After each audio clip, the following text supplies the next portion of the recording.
recording. Yes.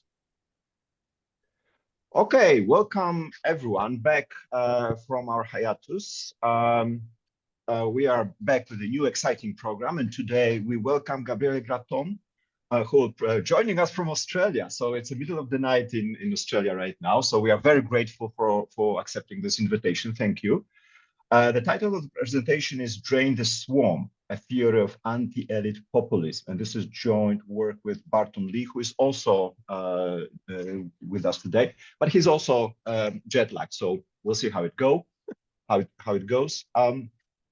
The process and the protocol is as usual. We have 1 hour for the talk, including questions. Feel free to interrupt and we'll manage the questions throughout the talk.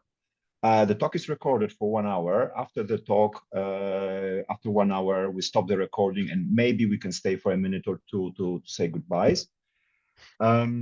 Before I leave the floor to Gabriele, let me just mention our next talk in 2 weeks on Monday. Aurelia Ost from Pennsylvania will present Officer Involved, the Media Language of Police Killings.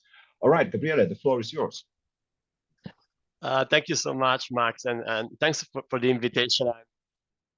As I mentioned earlier on, I don't usually, and in fact never, been able to join live, but I'm a big fan over YouTube. I usually manage to catch up with the series.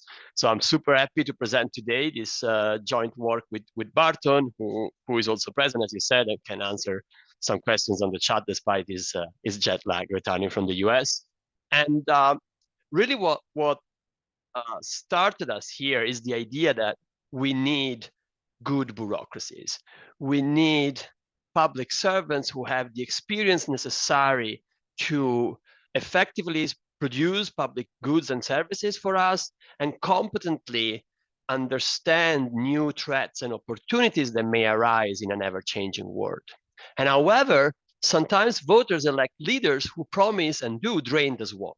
That is, they replace experienced public servants with know-nothing novices who lack the experience necessary to run their departments with the effectiveness necessary to produce public goods and services, but also the competence to understand how new threats and new opportunities may arise, and therefore advise and design policies that react properly to these changes. A famous, perhaps most famous example, of course, President Trump, according to a broad literature in public administration, has systematically sidelined administrative expertise and replaced experienced public servants with new personnel that lack systematically both the qualifications and, if you want, even the vocational aspect necessary to run their departments. And perhaps I want to stress here that this is not simply a matter of replacing a personnel with more ideologically aligned personnel, but specifically with personnel that lack expertise and lack the experience in public administration, so much so that in several cases, Trump famously left several positions vacant, so with personnel that lacked person. And these, I don't know if to call it policy, but this attitude towards draining the swamp, towards replacing experienced public servants with novices, it's often criticized by expert commentators. Perhaps some of us in these virtual rooms are expert commentators who point out that draining the swamp systematically interrupts the transfer of expertise between one cohort of bureaucrats or public servants to another cohort of them. And therefore, this expertise, of course, will take time to regenerate. In a sense, sometimes we go even further and we claim or point out that in some cases, voters seem to be blaming the wrong people, seem to go against their own interest in demanding the heads of public servants who, by and large, are serving them well. They are abiding by this implicit mandate that public servants should take decisions and design policies in the interest of the voters. I don't know why it's not moving here. But the voters that support leaders who drain the swamp don't seem to agree with this vision that sometimes we expert commentators have, that they're going against their own interests. They seem to think that they are demanding the head of these elite bureaucrats because voters and elite expert public servants disagree, because voters seem to think that these public servants are violating their mandate. They are not acting in the interest of the voters, but rather in the interest of themselves as public servants.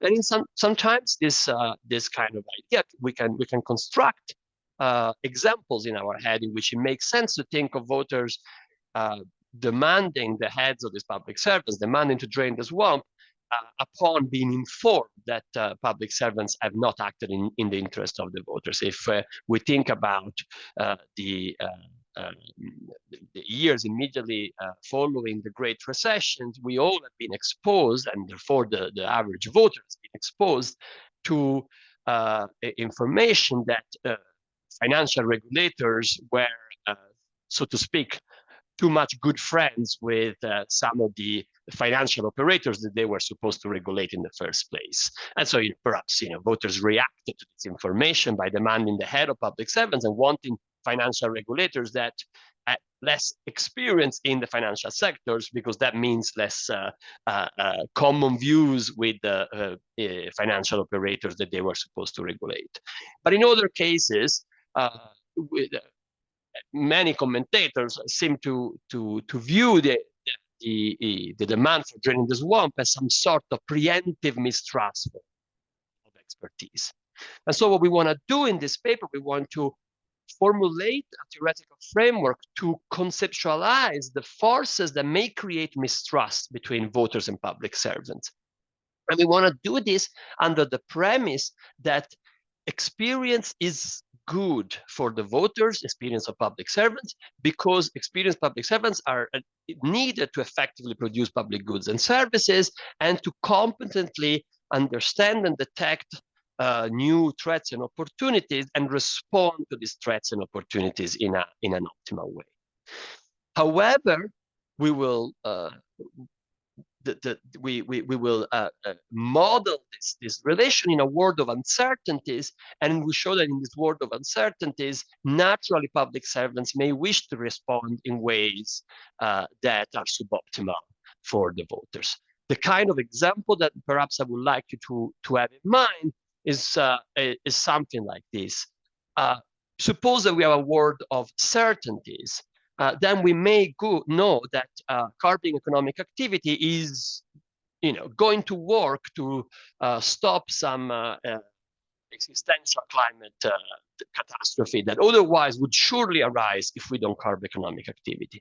Then we can think that in this world of certainties, everybody agrees, voters and public servants alike think, well, let's just look at it. Is there an impending climate catastrophe? Yes, okay, good. Let's curb economic activity. If there is no impending climate catastrophe, why to curb economic activity, which is a damage for everybody? However, we should notice that the cost of curbing economic activity is different for public servants who are not going to lose their job in a recession, and for the average voter who works in the private sector and is going to more likely lose their job in a recession.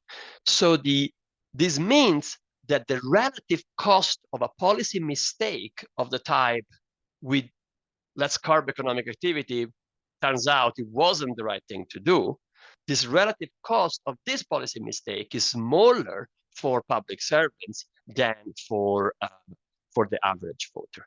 Okay, so this is the kind of example you can think of on the model. And so in some sense, with this conceptual framework, we want to, as I said, conceptualize these forces that can create mistrust between voters and public servants, but also rationalize together those two views.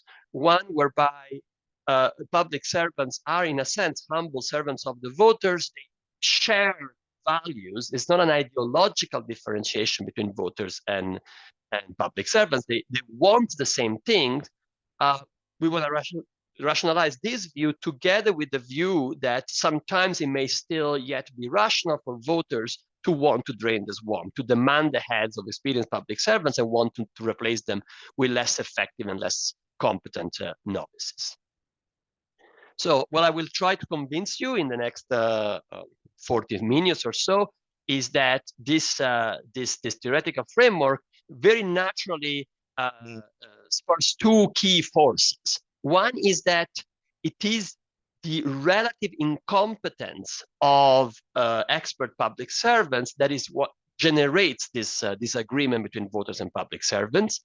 And the second, that their effectiveness, the fact that because they are experienced, they can produce public services and goods in an effective way is what yields them power to sometimes dictate policymaking. The interaction of these two forces delivers in equilibrium one of four mutually exclusive regimes. So the equilibrium is going to be unique, but can take one of four forms. I'm going to show you that sometimes public servants are so powerful they can install a technocracy in which they act in their own interest only. But if they are less powerful and this agreement is not too strong between voters and public servants, we have this beautiful world of a responsive democracy in which public servants abide by their implicit mandate of working in the interest of the voters. But if this agreement is too strong, cycles of anti-elite populism arise, and I will show you that these cycles of anti-populism can take two different forms. One of informed populism, in which voters, upon observing that indeed, like perhaps after the Great Recession, public servants are not acted in the interest of the voters, then they demand to drain the swamp. Or preemptive populism, in which voters demand to drain the swamp as a mean to discipline preemptively public servants. And so we observe in that case, as expert observers who may know what the public servants are actually observing and doing, we may be forced to conclude that in some cases the voters are indeed blaming the wrong people in equilibrium, in the sense that they are sometimes demanding the heads of public servants who have indeed acted in the interest of the voters. Now,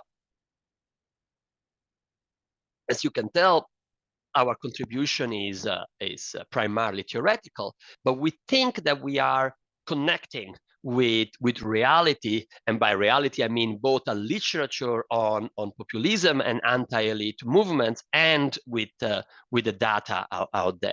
So before getting into the model, I want to give you an idea of how we think that we are speaking to the world out there. So first of all, we think that this form of anti-elitism is a common feature of many movements that are often called populist. However, I want to notice that I'm going to try as best as I can to always say anti-elite populism rather than just populism, because I think that we think that there are several forms of populism out there that do not share this this draining the swamp kind of behavior. Obviously, we are providing a theory of demand for anti-elite populism. So we are providing a theory of when is it that voters want to drain the swamp, and our theory therefore interacts with other theories of why popular demand for populist movements may arise. And perhaps the most connected one is the recent and perhaps ongoing work by Bellodi, Morelli, Nicolò on populism as a demand for policy commitment. We are taking from this literature some ingredients of our model, in a sense. In particular, we're taking this view that populism is bad for the quality of the bureaucracy. That is an outcome observed in the literature, in empirical literature, and we are taking it as a key aspect of populism. In a sense, we are defining anti-elite populism as this blunt tool that voters have to go and damage the state bureaucracy, to go and drain the swamp. Therefore, it makes sense, our framework, only if we think that bureaucrats have indeed discretionary power. And we are therefore, again, taking this ingredient from a broad literature that explains why bureaucrats may have discretionary power. From a theoretical point of view, our model is a model of political accountability. I think it's fair to say that the literature is too big to cite. We have a little twist in it, but that's the theoretical literature we're contributing to. Now, I don't want to go into much the details into the applications and the data, but I want to say a couple of things. We think that our model really connects the dots of some of the empirical literature of what happened in those major democracies that have then observed the rise of anti-elite populist movements that gained positions of government and did in fact drain the swamp. We connect facts that have deteriorated the quality of the public bureaucracy and therefore the public service and the ability of the public service to be competent and effective in designing policies, to then the rise of anti-elite populist movements, that these anti-elite populist movements, when they went to government, in the case of Italy, the Five-Star Movement, or in the case of the United States, we can think of Trump, then they have drained the swamp. They have further damaged the bureaucracy by removing expert public servants and replacing them with novices.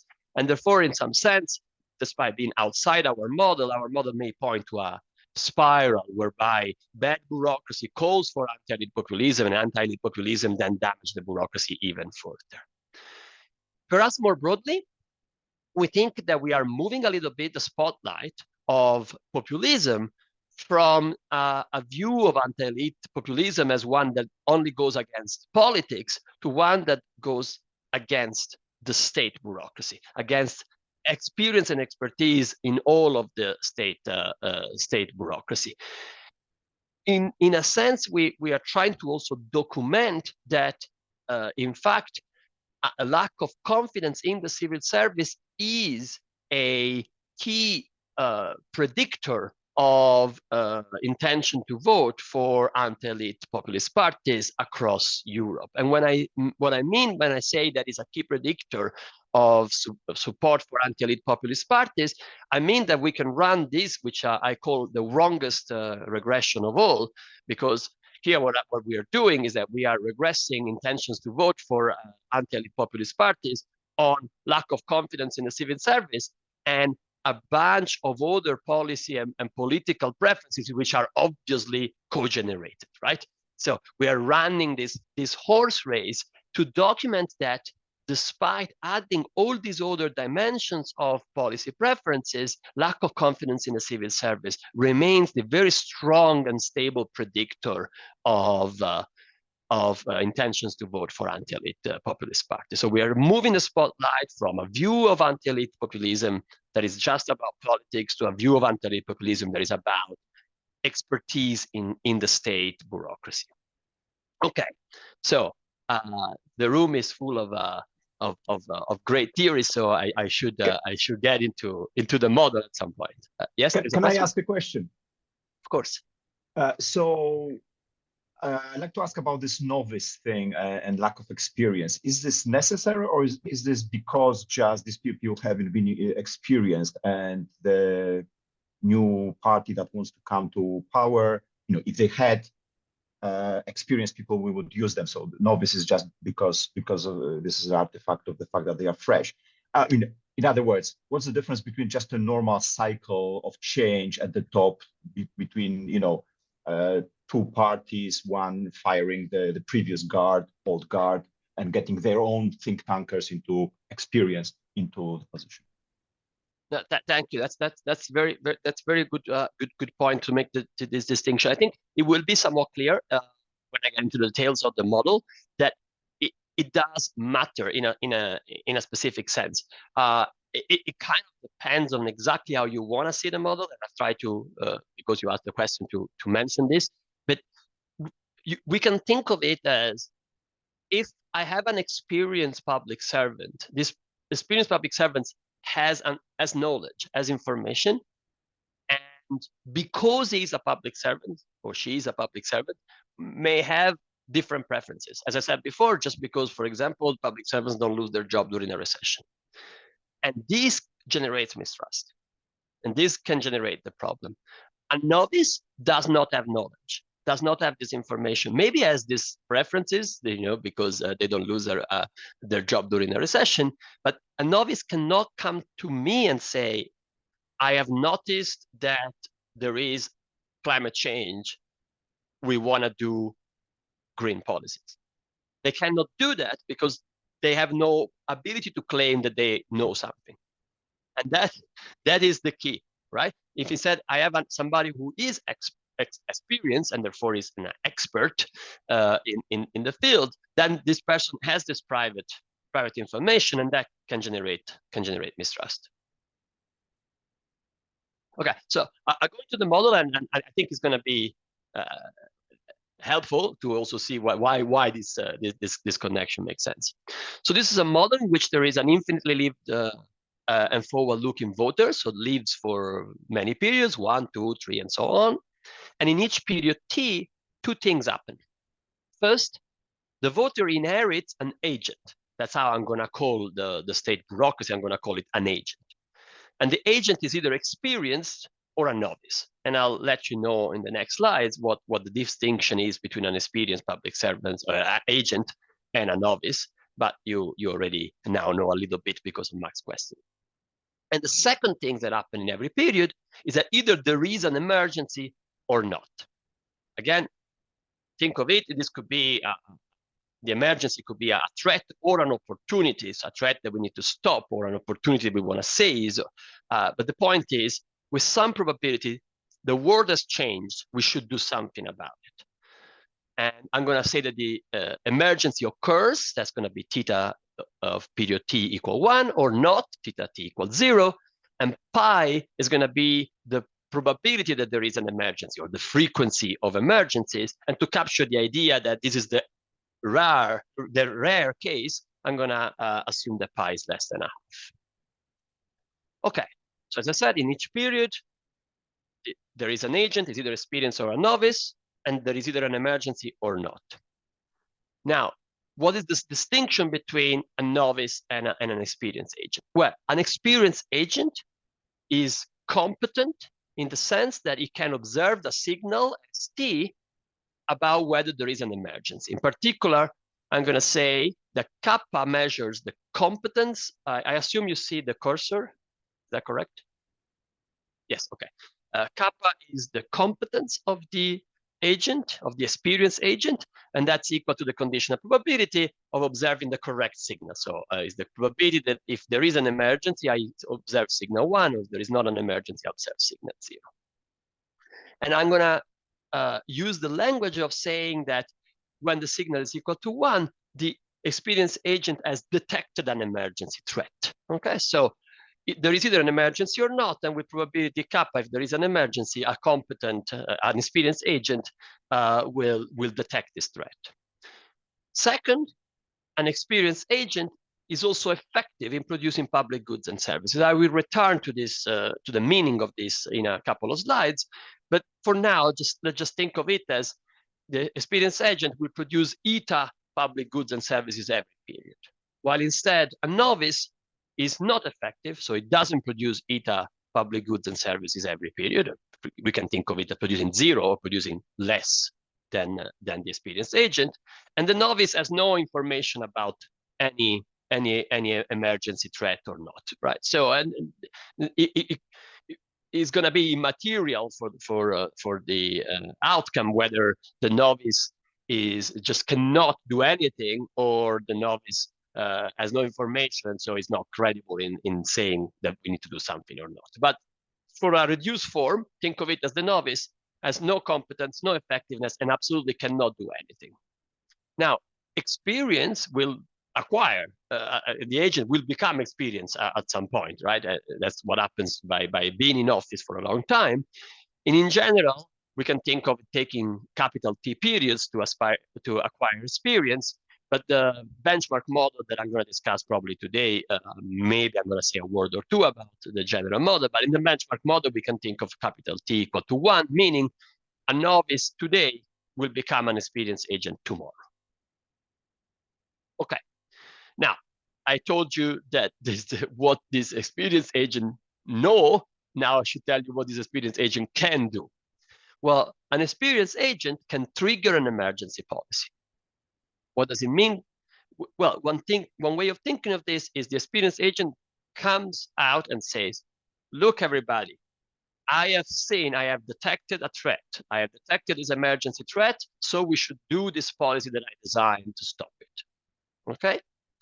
Now, if the agent does say that we should do an emergency policy, so if the agent triggers an emergency policy, then everybody starts to talk about it. There are going to be parliamentary inquiries, there are going to be media inquiries into this, and therefore, with some probability tau, we capture the transparency of this bureaucracy.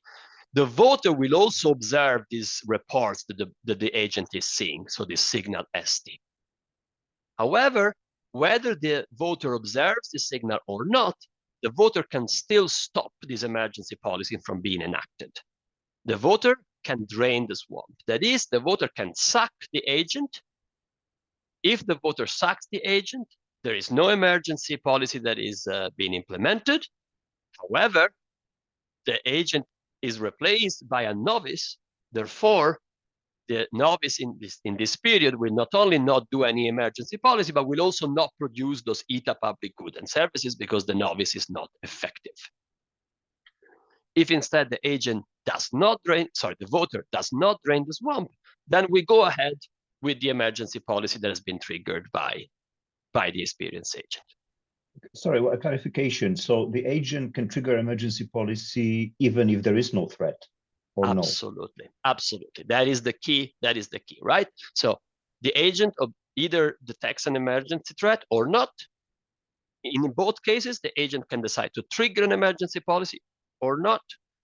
If the agent doesn't trigger an emergency policy, as you will see in a moment, the voter has no reason to drain the swamp, let's say this way. But if the agent has triggered an emergency policy, and this trigger all this process that the voter may observe also the signal, and the voter can decide to drain the swamp or not. Okay, so far I told you what the agents know and what the agents, the players know and players can do, both agent and voter. Now I should tell you what they want to do. What is it their objective? So the voter has preferences over the policies. So the policy preference is the voter would like to have an emergency policy if in fact there is an emergency, and not have an emergency policy if in fact there is not an emergency.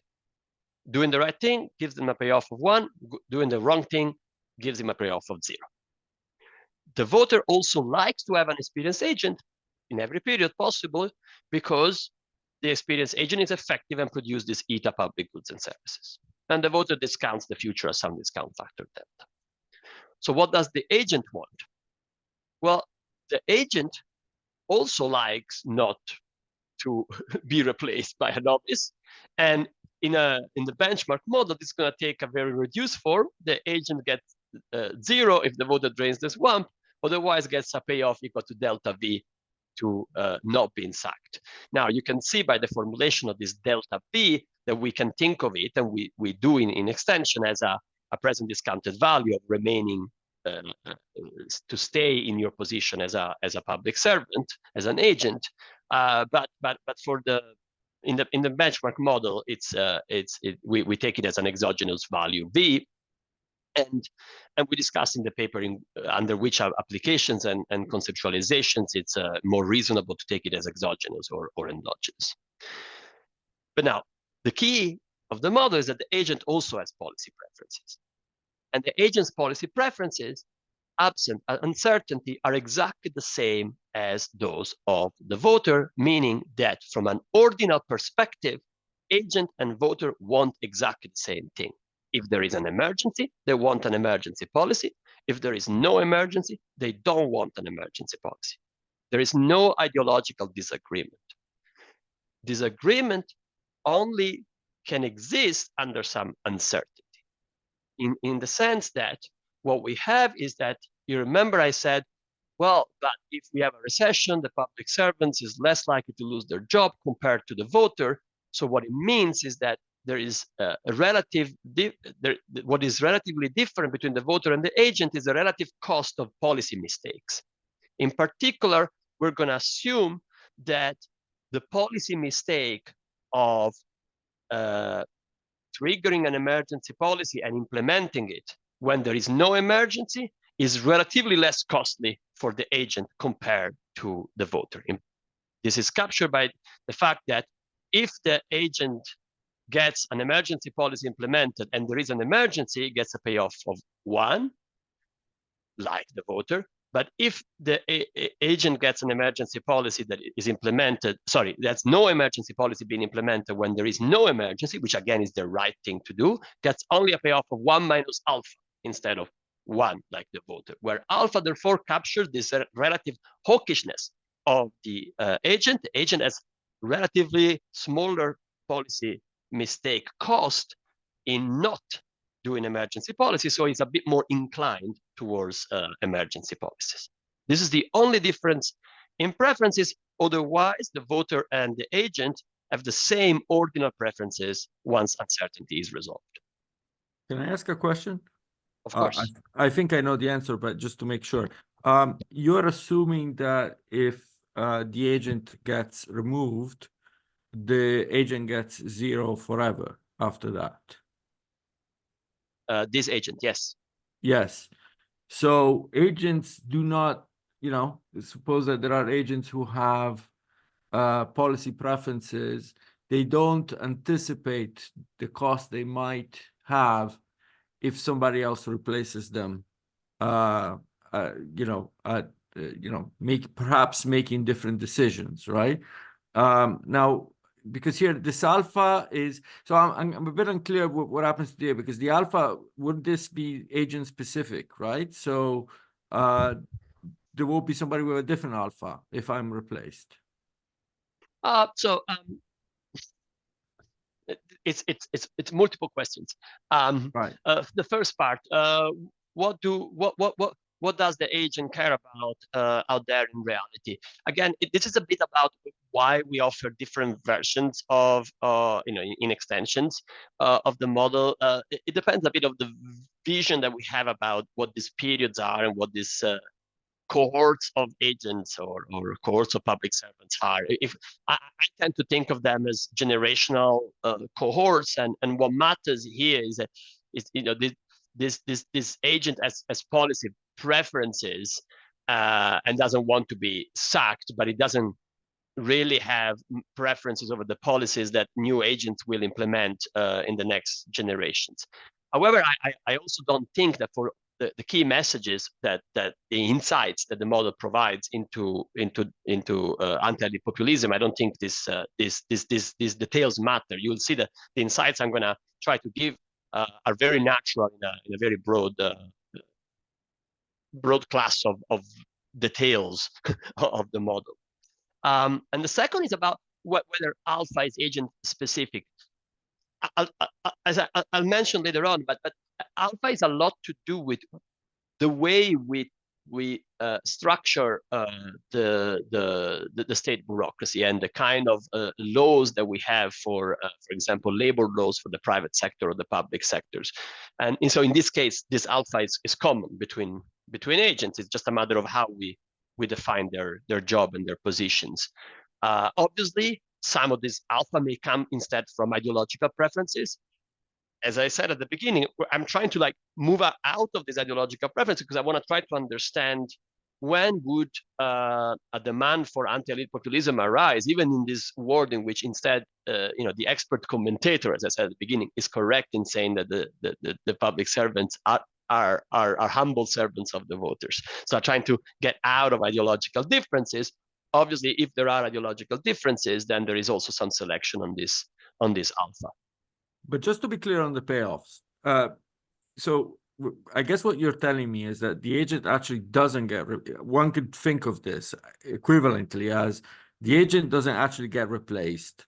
It's that he gets for a certain number of periods. And here my first question is 1 period, I suppose, that the voter drains the swamp and then he's put back in charge again the period after that. One could think of it like that, right? And also, when you say you get 0, do you mean you get 0 vis-a-vis what I suppose are these ego rents that you're putting there? Or does he get 0 including on the matching things? Or, so it gets 0, literally 0. You don't get the policy utility that comes from matching or not matching. again, it's two questions. So the answer to the second question is that what is key here is that the agent has two types of preferences. One is the agent does not want the voter to drain the swamp. And second, the agent would like to match the policy with the state. So we would like to do the right policy. These are the key ingredients for the kind of forces that I will describe in a moment. The other thing is, so obviously one can always say it that way, but our model, as you will see in a second, what is key here is that the voter says, this agent, I don't maybe not trust him on this policy, but this agent is effective, is producing public goods and services. And if I replace him with a novice, I lose both things, right? So there's this bundle that is coming in. The fact that replacing an experienced agent is not just about damaging the state bureaucracy, is not just about the specific policy that is salient today, but it's about having a less effective state. So it makes sense to me of thinking of it as replacing this agent with somebody that is not good at doing anything. That makes it essentially different from my perspective compared to say, this is the same agent that stays there, I just stop him from doing this policy. The point is that I cannot just stop the bureaucracy from doing their policies without electing somebody that will just not work well with the bureaucracy and will make damage to the state bureaucracy, right? And that is the thing that we want to capture, is when is it that the voters are willing to want to damage their own state bureaucracy because they don't trust those that are operating into it. But I mean, in terms of the game theoretic aspect of the model, the sheer mechanics of it, if you drain the swamp, the agent gets 0 today, Yes. and but it's important the agent gets 0 today and forever after, and another agent Yes. comes in. Yes. Right. So there's a new agent who's identical to the existing one, except that it has no experience. Correct? So Yes. that's the thing. And so from the perspective of the benchmark model, each one of these agents is myopic, right? Because I said in the benchmark model, it just to get this delta V. Right. Okay. So and then there's a new draining the swamp decision next period with a new agent or not, essentially. Each period. Or it could be it could be the same agent if I didn't drain the swamp before, or it could be a new agent. Yeah. Yes, exactly. Okay. So I'm going to make one assumption to focus on the interesting cases. I'm going to make the assumption that the information of the agent is useful. That is, it is in fact optimal for the voter to implement a policy that is equal to the signal observed by an experienced agent, which means that the competence of the agent is greater than 1 minus pi. This allows me to introduce, again, more language that will help me from now on, and say that this means that there is an implicit mandate of the agent to act in the interest of the voter. And the mandate is, if you detect an emergency threat, please trigger the emergency policy. If you don't detect an emergency threat, please do not trigger the emergency policy. This is the agent's mandate. Okay, now I promise you 2 key forces. The first key force is that it's the relative incompetence of experienced agents that is what can spark disagreement between the voter and the agent. To see this intuitively, suppose for a moment the limit case in which the agent is perfectly competent, or think of it as kappa very close to 1. What does this mean is that the agent knows that her own signal is very precise. So if the agent has indeed detected a threat, the agent knows that almost surely there is an emergency. So the agent would in fact like to trigger an emergency policy. And this is in fact what the voter would like her to do. This is the mandate of the agent. Conversely, if the agent has not detected a threat, then she knows that almost surely there is no emergency. So the agent would like not to trigger an emergency threat. And this is in fact what the voter would like her to do. This is the agent mandate. So if kappa is very close to 1, there is no disagreement. The agent always wants to abide by the mandate, by what the voter would like her to do. So if there is disagreement, is because the agent is somewhat incompetent. And what I'm going to do from now on, I'm going to tell you equilibria in a world in which the voter and an experienced agent in fact disagree, meaning that kappa is sufficiently low. One way of thinking of this is that the model I gave you is a model of multiple tasks for the agent. In many of these tasks, the agent is sufficiently competent and disagreement does not arise between the voter and the agent, so that the agent always wants to abide by her mandate, always wants to do the right thing, and this provides a flow of utility for the voter to have this competent, experienced agent around, right? And this is captured by this effectiveness eta. While instead there is one task, perhaps even per period, but there is one task in which disagreement may arise. This thing is a bit different because it's more hard to understand. Competence is lower in the sense that this is a more uncertain task, right? Think of it as maybe this could be climate change or policies that are very far into the future and so on. Okay. Now, the second force is that effectiveness, this ability on non-controversial tasks to provide value for the voter, is what yields power to the agent to dictate policy making. Again, intuitively, how to think of this was suppose that you have a very effective agent. So on non-controversial tasks, having an experienced agent is very, very valuable for the voter. Then this means that when eta is sufficiently large, the voter will never drain the swamp. Replacing an experienced agent with a novice is too costly. There are so many important tasks that an experienced agent is so good at. But then this also means that the agent knows, I'm never going to be sacked by the voter. The voter will never drain the swamp. Why do I need to even bother with what the voter actually wants? Right? So effectiveness yields power to the agent not to bother with what the voter wants. The combination of these two forces selects equilibrium behavior. In particular, I'm going to tell you about the unique or essentially unique equilibrium Markovian strategy that survives an equilibrium refinement that we think in this context is perfectly natural. And how I'm going to describe it to you, I'm going to describe it in this graph, in which on the horizontal axis I have eta, the effectiveness of the agent. But I just told you that one way of thinking of effectiveness of the agent is more effectiveness, more power for the agent.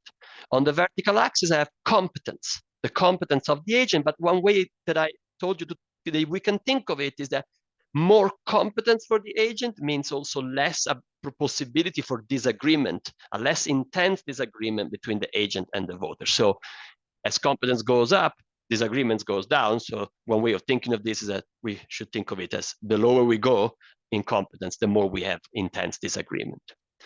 When the agent is very powerful, the agent governs in her own interest only. It does choose to trigger the emergency policy whenever she wants. And we call this a technocracy. If the agent is less powerful, but disagreement is not too strong, then in equilibrium, a responsive democracy arises in which the agent abides by her mandate. Obviously, as you can think of it, the agent abides by her mandate, meaning always does what the voter wants, because of the implicit off-path of equilibrium path threat that the voter will drain the swamp if the voter becomes informed that in fact the agent has violated her mandate. That's off the path, but it's sufficient to discipline the agent into governing in the interest of the voter. But this is only possible if disagreement is not too intense. When disagreement is more intense, the agent will want to violate her mandate. And this will lead to cycles of anti-elite populism. And this, depending on the power of the agent, cycles can be of two types. The agent can be sufficiently powerful that the agent says, you know what, I'm going to always violate my mandate. And the reason I always going to do it is because the voter is not really brave enough to drain the swamp unless they see a scandal about me. They see that, in fact, I have violated my mandate. And in fact, the voter will only drain the swamp in that case. These are cycles of informed anti-elite populism. While instead, if the agent is less powerful, the voter will want to try to discipline preemptively the agent by draining the swamp with positive probability, even in the absence of any information that the agent in this specific period has violated her mandate. And you can imagine that this is going to be one of those equilibria in which the voter mixes and also the agent mixes. Okay, so Can I ask a I'd like to question be. here? Oh, sorry. Very quickly. in the previous picture, so this is for a fixed tau, right? So presumably you're gonna do comparative statics on the tau here and tell us. Yeah, I'm gonna get into some comparative statics now. Yes. Yeah. Okay. But I'll have to be a little fast on the comparative statics, so I'll leave it to the paper, the details of it. Basically, what I'm gonna give you a preview of why we think that this model is useful, right? I mean, that's the point here. Why we think this model can be useful. And I think that this model can be useful in answering two types of questions. The first is a question that we call why now, right? If it's true that we have a rise of anti-elite populism in the last couple of decades, what economic, political, technological factors may have contributed to it? And so some example from our papers is the idea that if the world has become more complex for regulators to understand because of more systemic risk, so that even experts are now less competent, so kappa went down, or the frequency with which new changes arise because the world changes faster, pi has increased, then both of these can lead a responsive democracy into cycles of anti-elite populism. Furthermore, changes in the relative hawkishness of the agent that may have been brought upon by the deunionization of the private sectors, such that therefore the labor markets of private and public sector are different, and so the relative cost of different types of policies becomes more different between bureaucrats and voters, also can lead a responsive democracy into cycles of anti-elite populism. And in the paper, we also document how in many Western democracies, the relative background in terms of education between public and private workers have increasingly differentiated over the past decades.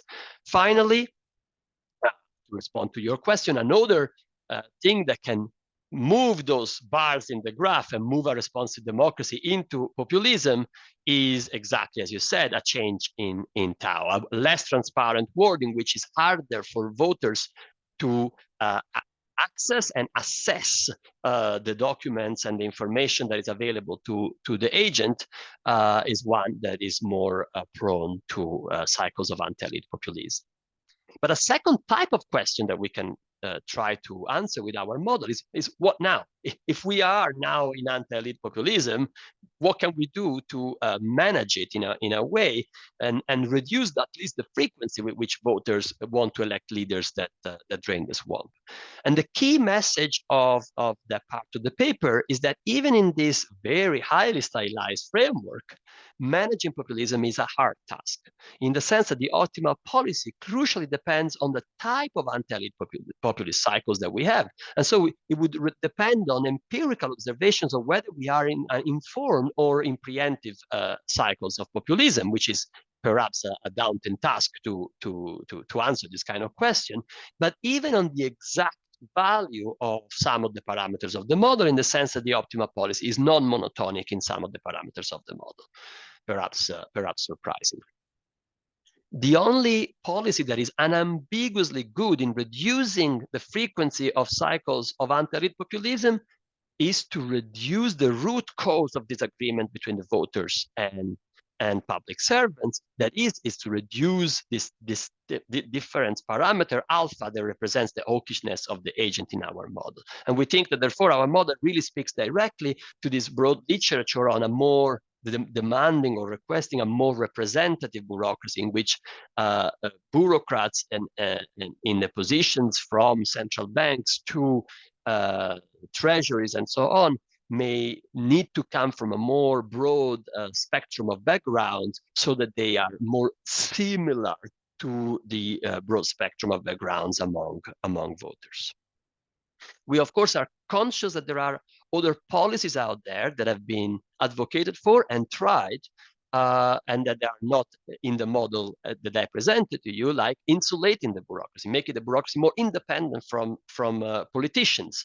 We can extend the model to do this, and we can think of it as, look, in our model, the voter just chooses to drain the swamp. Maybe the voter just chooses to elect Trump. Trump will try to drain the swamp, but the bureaucracy is somewhat independent. So with a probability that in fact the agent is sacked is only 1 minus iota, where iota captures the independence of the bureaucracy. And we show in the model that if iota increases, in fact, this can lead to populism in the first place. This can lead a responsive democracy to become, to precipitate into cycles of anti-elite populism. And this is, intuitively makes a lot of sense if you think of it, because the more independent bureaucrat is an empowered bureaucrat. It's an empowered agent that will have more inclination towards violating their mandate, and therefore the voter will have more need to try to discipline the agent. I see there is a question. I don't have a huge amount of time, but please. Yeah, thank you, Gabriele. One possible extension would be taking into account the networking effect that is created today by the form of international nationalists among the different nationalist parties in the world, and including it in your model, how a form of spillover effect can be introduced in the individual behaviors, influenced not only by national contexts, by international ones as well. For sure. I think it's beyond what we're trying to do in this specific paper, but I think it's very coherent to think that there are international factors that will affect some of these parameters, right? If you think about, in some sense, one of the things that I was saying here is, look, if we are in a more globalized world, then it's harder for our own local experts to predict the future and therefore design policies appropriately. This is equivalent in our model to a relatively less competent agent, right? So these factors are implicit in our model in a very reduced form. But of course, yes, I completely agree.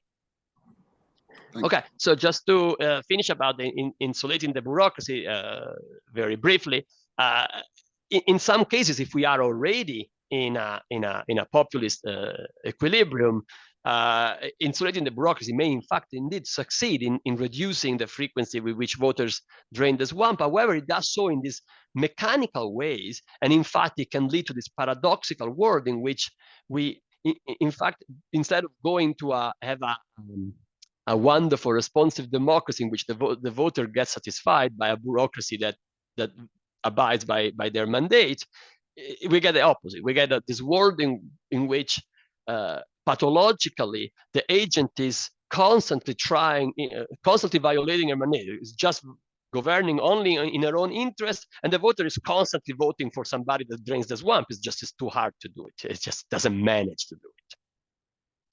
We can also think of a self-regulating bureaucracy. Maybe we experts are so cool that we can choose our own competence and effectiveness because we love democracy and we're going to do the right thing.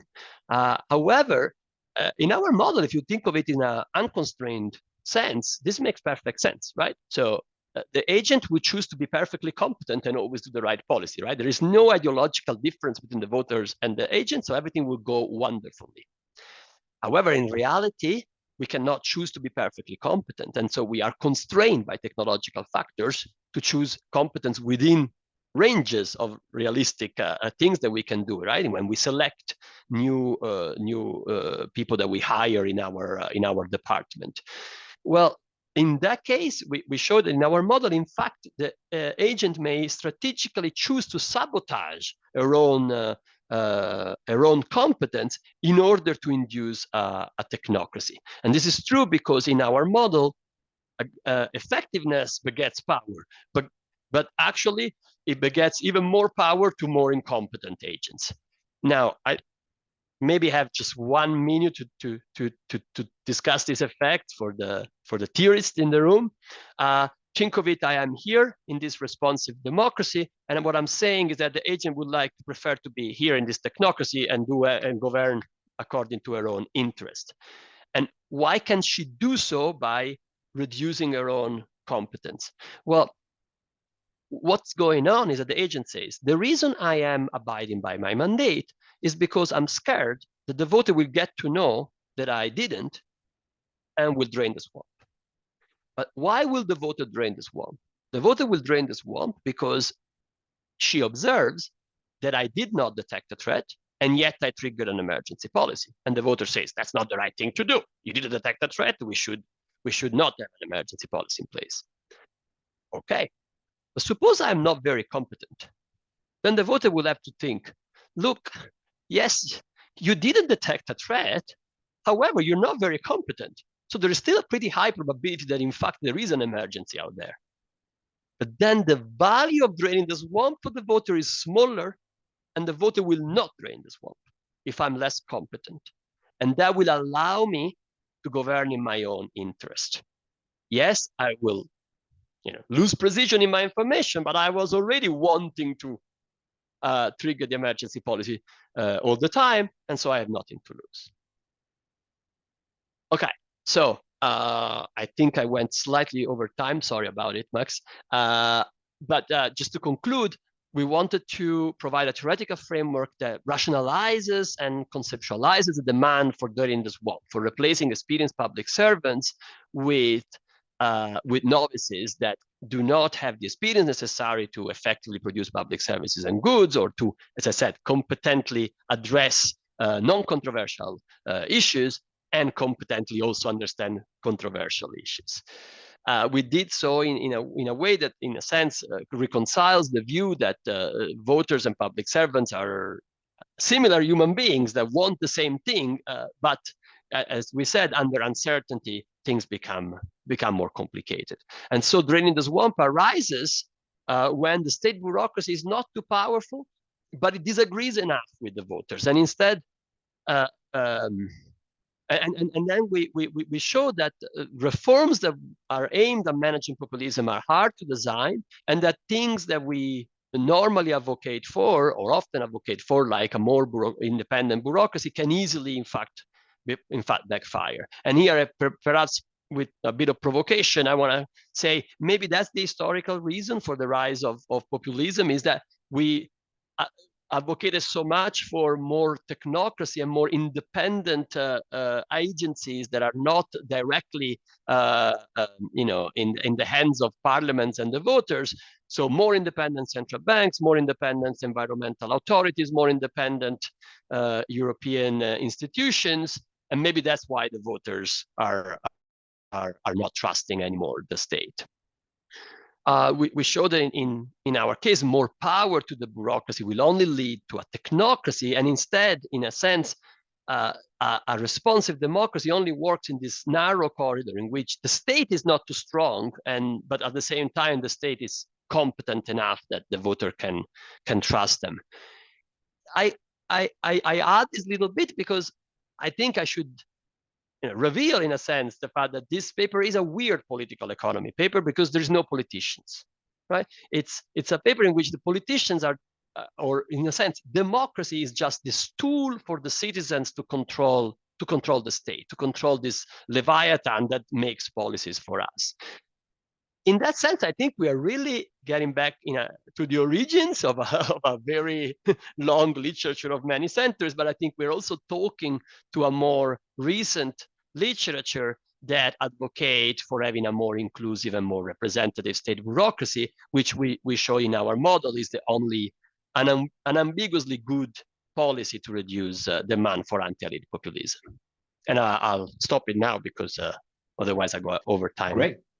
Excellent. Thank you very much. We had a lot of questions during the talk, so it's all fantastic. We still have a couple of minutes because we started a bit late.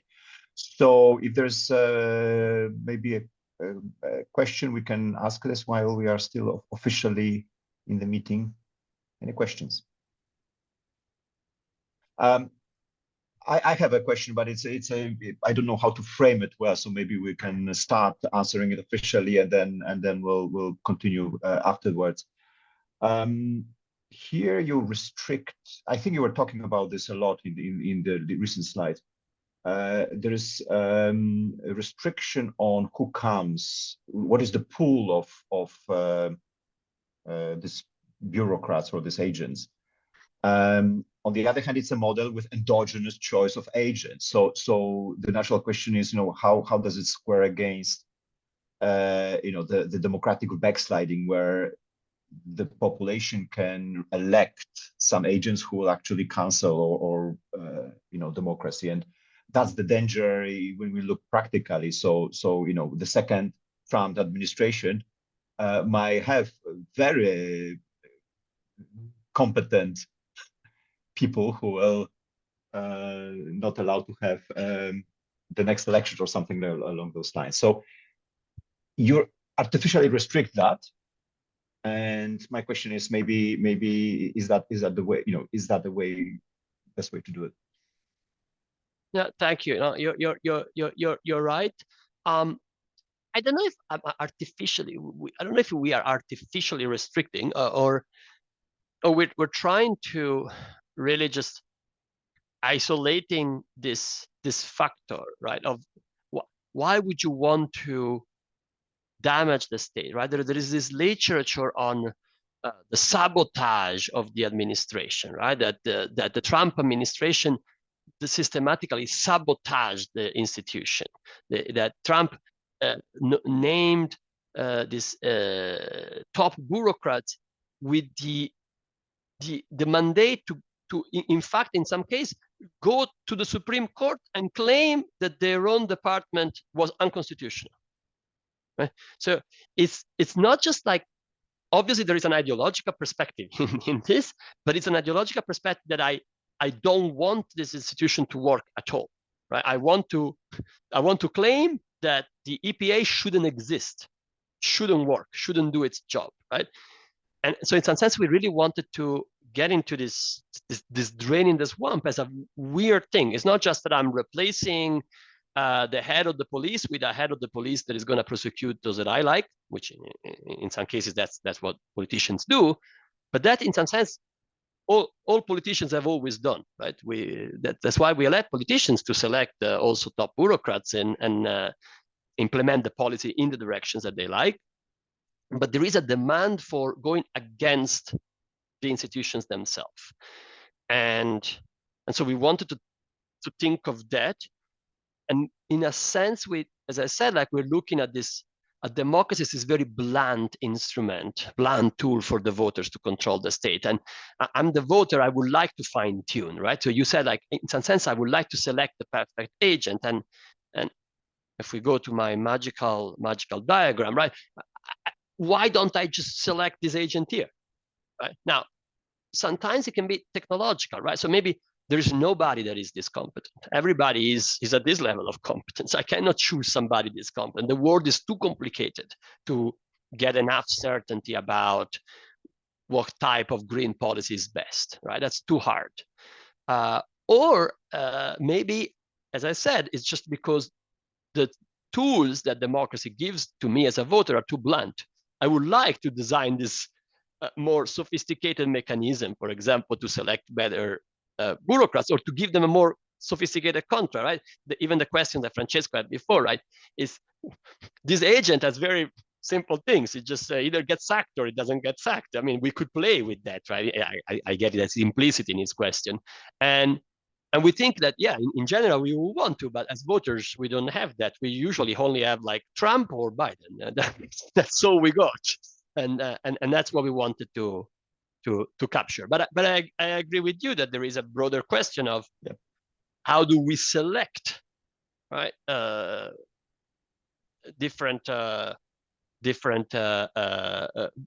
bureaucrats. And in the paper we discuss how, depending on how much I can change kappa, or how much I can change eta, or how much I can change alpha, whether it's good or bad. And in some cases we show that, in fact, if I'm constrained and I'm here and I want to just move up in terms of competence, actually I may make things worse instead of better. And so, it's not obvious. All right, thank you very much. Let's stop here with the official part, at least. So thank you, Gabriele,